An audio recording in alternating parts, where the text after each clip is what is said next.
कर्मवीर भाऊराव पाटील नागरी सहकारी पतसंस्था मर्यादित सांगलीने मार्च 2024 अखेर रुपये 1091 कोटी ठेव उद्दिष्टपूर्तीसह 26 कोटी 1 लाखाचा ढोबळ नफा मिळवल्याची माहिती संस्थेचे चेअरमन श्री रावसाहेब जिनगोंडा पाटील यांनी दिली।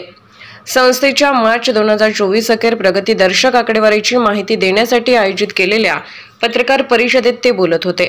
ढोबळ नफ्यातून 12 कोटी 76 लाखाची रक्कम निरनिराळ्या निधीकडे वर्ग करण्यात आली, त्यामुळे संस्थेचा स्वनिधी भक्कम झाला आहे।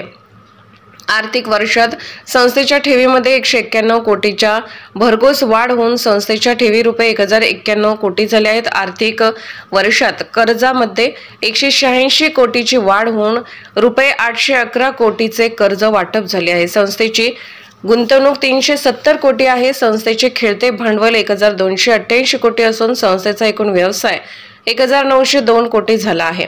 तरतुदीनंतर संस्थेला रुपये 13 कोटी 25 लाख इतका निव्वळ नफा झाला आहे। संस्थेचा प्रतिसेवक व्यवसाय 5 कोटी 94 लाख आहे। एनपीएचे प्रमाण 60% राहिले आहे। संस्थेला अत्यंत चांगला नफा झाल्यामुळे निधीसाठी चांगली तरतूद केली असून निव्वळ नफ्यातून देखील निधीसाठी तरतूद होऊन संस्थेचा स्वनिधी भक्कम होणार असल्याचे माननीय चेअरमन यांनी सांगितले।